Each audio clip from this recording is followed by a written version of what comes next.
Hello friends, आप देख रहे हैं ईडू चंद्रा और मैं चंद्रशेखर कुमार आपको इस यूट्यूब चैनल पर बहुत बहुत स्वागत करता हूं। आज हम NCERT EVS note CTET EVS paper 1 कक्षा 1 से 5 के लिए मैं कुछ इम्पोर्टेंट पॉइंट्स लेकर आया हूं जो सीटीईटी के एग्ज़ाम में इससे बार बार क्वेश्चन पूछते हैं। और यह जो है मुख्य बिंदु आप ध्यान में रखेंगे तो आपको सीटीईटी के आगामी जो सीटीईटी है उसका प्रश्न को हल करने में आपको बहुत मदद मिलेगी। और आपको जो है 15 जो है पर्यावरण अध्ययन से और पर्यावरण शिक्षण शास्त्र दोनों जो है मैं जो है वीडियो बना रहा हूँ लगातार सीरीज बाई सीरीज़। किसी में शिक्षण शास्त्र बनाता हूँ, कभी मैं पर्यावरण अध्ययन एनसीईआरटी के जो है नोट्स बनाता हूँ, यानी क्लास 3, 4, 5 जो होता है उस सारे को इसमें समाहित कर दिया हूँ। मुख्य मुख्य पॉइंट जो सीटीईटी में हमेशा आता है। यह मेरा वीडियो संख्या पार्ट 5 है, तो ध्यान से देखेंगे। मेरा पहला पॉइंट है, पाठ पढ़ने से पहले यदि बच्चों को ध्यान से चित्र देखने का मौका दिया जाए तो उनमें चित्र अवलोकन का कौशल विकसित होगा। इस तरह से क्वेश्चन जो है आपको यह शिक्षण शास्त्र का भी डाल दिया गया है, कुछ कुछ पॉइंट कहीं कहीं डाल दिए हैं ताकि आपको शिक्षण शास्त्र भी साथ साथ तैयार हो। तो ध्यान में रखेंगे कि कहता है कि कोई पाठ पढ़ाने से पहले बच्चों को चित्र देखने का विशेष मौका दिया जाएगा तो अब बच्चा जो है वो अवलोकन का उसमें कौशल विकसित होगा, कोई भी चीज़ पर चिंतन करने की शक्ति उसमें बढ़ जाएगी। तो थोड़ा पाठ पढ़ाने से पहले चित्र के बारे में कहिए बच्चे सबको कि देखो किताब उलट उलट को, तो उस अवलोकन करेंगे उससे उसका कौशल विकसित होगा। डाक घर की गाड़ी जो होती है चिट्ठी उठी लाती है उसका कलर रेड होता है, ध्यान में रखेंगे। बर्तन चिकनी मिट्टी से बनता है, चिकनी मिट्टी से भी बर्तन बनता है, प्लेट कप वगैरह जो देखते होइएगा। मनाली हिमाचल प्रदेश में है, यानी मनाली पूछेगा कौन राज्य में है तो हिमाचल प्रदेश में है और यह पहाड़ी इलाका है। यहाँ भी बारिश होती है और बर्फ़ भी पड़ती है, यानी बारिश भी होती है बर्फ़ भी पड़ती है। यहाँ के मकान पत्थर या लकड़ी से बनते हैं। अगर आपसे कोई प्रश्न पूछेगा कि कहाँ किस राज्य में है जो मकान पत्थर और लकड़ी के घर वहाँ के बनते हैं, तो मनाली है और हिमाचल प्रदेश में, याद रखेंगे। अगला पॉइंट हमारा है, इलायची और बादाम का कहवा चाय श्रीनगर में बनता है। श्रीनगर कहाँ है? जम्मू कश्मीर में। इलायची और बादाम को जब चाय बनाते तो उसको क्या कहते हैं? तो कहवा कहते हैं। कहाँ के लोग पीते हैं? श्रीनगर यानी जम्मू कश्मीर के। अगला पॉइंट है, बर्फ के घर को इग्लू कहते हैं। बर्फ से जो घर बनता है उसको क्या बोलेंगे? इग्लू। अगला पॉइंट है, बिल्ली 4 बच्चे देती है, एक बार में 4 बच्चे देती है। कपड़े की बुनावट खड़े और लेटे होती है। ताज़ी बर्फ में पैर धंस जाती है और जमी बर्फ पर फिसलती है। ताज़ी बर्फ जो रहेगा उसमें पैर धंस जाएगा, लेकिन जमी जो रहेगा ज़्यादा देर से उस पर जो है पैर फिसलेगा। अगला पॉइंट है, जानवरों के खाल पर डिजाइन उनके शरीर पर बाल होने के कारण होता है, यानी जो भी शरीर पर जो डिजाइन बनल रहता है किस कारण से? तो जो है शरीर पर बाल होने के कारण उसका डिजाइन अच्छा लगता है। हाथी 14 से 15 साल तक ही झुंड में रहते हैं। पुराने ज़माने का सीखने का स्रोत बुजुर्ग लोग होते थे, नहीं वही लोग खिस्सा रामायण या कोई भी कहानी कहते थे, तो जो है लोग बच्चे ज़्यादा सीखते थे क्योंकि किताब उताब नहीं छपता था, उस समय की बात हो रही है।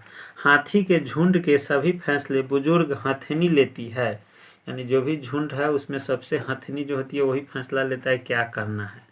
आगे है, चित्र जुटाना या इकट्ठा करना कोलाज कहलाता है। अगला पॉइंट है, फिल्मों और किताबों में डायनासोर दिखते हैं, धरती पर नहीं, यानी विलुप्त हो गए। बिल्ली अपनी मर्जी से सब जगह आती जाती है, सही बात है। रोनाल्ड ने मलेरिया के बारे में खोज किया था और रॉस को दिसंबर 1902 में चिकित्सा के क्षेत्र में नोबेल पुरस्कार मिला था। रोनाल्ड रॉस था, यह मलेरिया के जो है दवा पर खोज किया था, मलेरिया नामक परजीवी को भी खोज किया था, इसलिए इनको दिसंबर 1902 में नोबेल प्राइज से सम्मानित। अगला पॉइंट है मेरा, रात में जागने वाले जानवर हर चीज़ को काली और सफ़ेद ही देखते हैं। अगर आपसे पूछेगा कि रात में जो जानवर जागते हैं वह कोई भी वस्तु को देखते हैं तो कौन कलर दिखता है? या तो काली और सफ़ेद, दो ही तरह से वो दिखते हैं, या तो काला दिखते हैं नहीं तो सफ़ेद। अगला पॉइंट है, दिन में जागने वाले जानवर कुछ रंग देखते हैं, बहुत सारा रंग नहीं देख पाते हैं। संकल्पना को समझाने के लिए मल्टीमीडिया कैप्सूल का प्रयोग बच्चों को पढ़ाने के लिए यह एक गतिविधि है, यानी गतिविधि मल्टीमीडिया कैप्सूल जो है एक गतिविधि है जो बच्चों को संकल्पना को समझाने के लिए काफ़ी मदद करता है।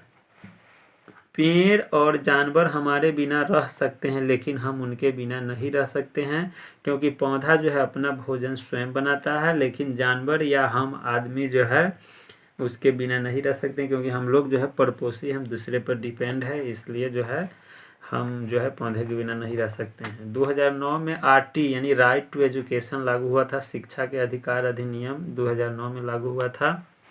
इसमें जो है अनिवार्य शिक्षा कर दिया था, पहला से लेकर 8वां तक का, और फ्री और निःशुल्क जो है शिक्षा, और अनिवार्य कर दिया है कि कम से कम 6 वर्ष से लेकर 14 वर्ष के बच्चे को जो है फ्री में शिक्षा देना है, और समावेशी शिक्षा देना है, समान रूप से शिक्षा देना है, कोई अंतर नहीं करना है। अगला पॉइंट है हमारा कि हर बच्चों की हक है कि वह 8वीं कक्षा तक मुफ्त में पढ़ाई करे। अक्टूबर से दिसंबर तक मधुमक्खी को अंडे देने का समय होता है, और मधुमक्खियां को पालन करने का सही समय यही है।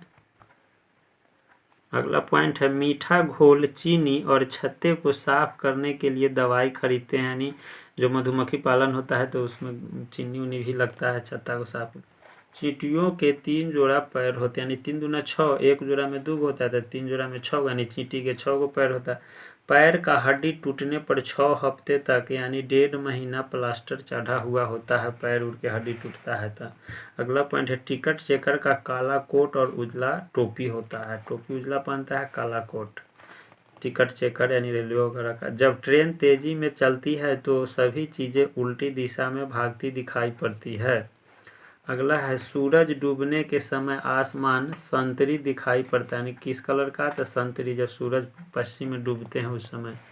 अगला है डूबते सूरज हम अहमदाबाद में देखते हैं। डूबते हुए सूरज कहाँ से देखते हैं? अहमदाबाद गुजरात में हर पश्चिम क्षेत्र में है।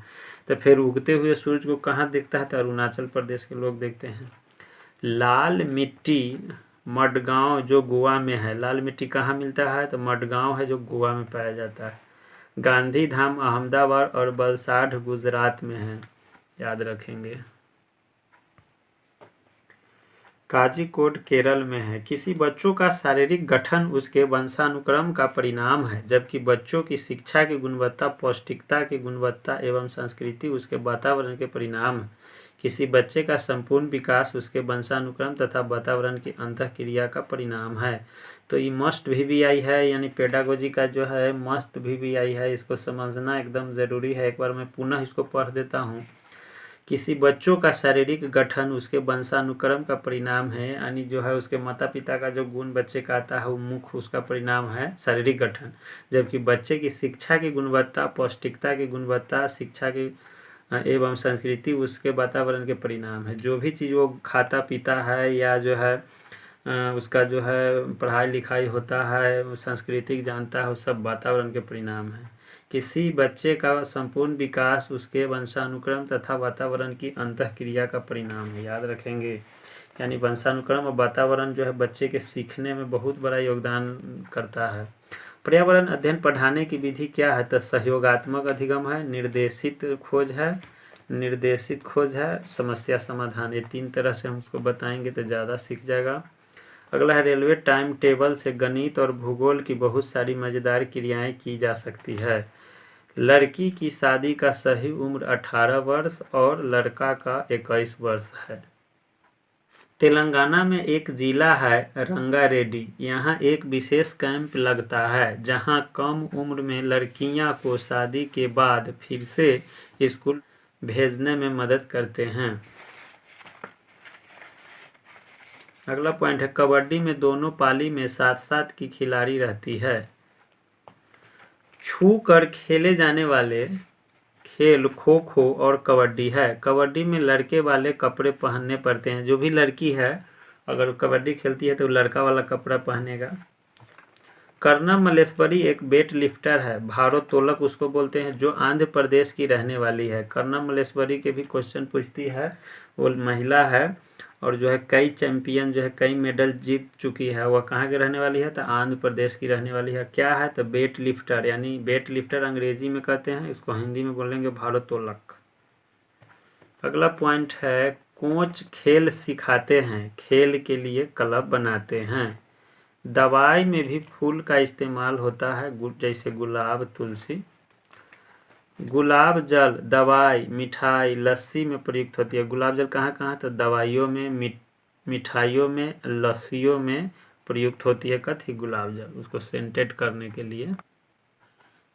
गुलदाउदी जिनिया से रंग भी बनाए जाते हैं। फूल का नाम है, अगला है गुलाब जल। ग्लिसरीन बराबर मात्रा में रखें, इससे सर्दियों में त्वचा नहीं फटती। यानी गुलाब जल और ग्लिसरीन के अगर बराबर मात्रा में लेकर के लगाते हैं तो त्वचा नहीं फटता है। इत्र की छोटी सी शीशी भी बहुत सारे फूलों से बनती है। यानी बहुत सारा फूल को मिलाते हैं तो इत्र बनता है। इत्र का मतलब होता है सेंट। कन्नौज जिला यूपी यानी उत्तर प्रदेश में है। कन्नौज जिला इत्र के लिए प्रसिद्ध है। इत्र मतलब सेंट बनाने के लिए मशहूर है। उसके बाद इत्र फूलों का शुद्ध अर्क होता है। गेंदा और गुलाब का फूले और माला दोनों तरह से इस्तेमाल होता है। सूखे हुए फूलों से सुंदर कार्ड भी बनाई जाती है। अगला है डेरा गाजी खान, पाकिस्तान में है। तो मित्रों आज के लिए इतना ही रहेगा। तो मेरा यह वीडियो संख्या 5 है। तो वीडियो कैसा लगा कमेंट के माध्यम से बताएं और इडू चंद्रा को सपोर्ट करें ताकि मैं और जो है इस पर मेहनत करूं और आपके लिए अच्छा अच्छा वीडियो नोट्स को वीडियो बना बना कर लाऊं। और यह जो है सीरीज़ अभी ख़त्म नहीं हुआ, इसके अलावा बहुत सारा सीरीज़ इसमें है ईवीएस का। तो आप सारा सीरीज जो है कंटिन्यू देख ले ताकि जो है ईवीएस में आपको दिक्कत ना हो सीटीईटी में, यानी 30 में 29 अंक तक लाए। तो वीडियो में मेरे साथ बने रहने के लिए आपको बहुत बहुत धन्यवाद। आपका दिन शुभ हो।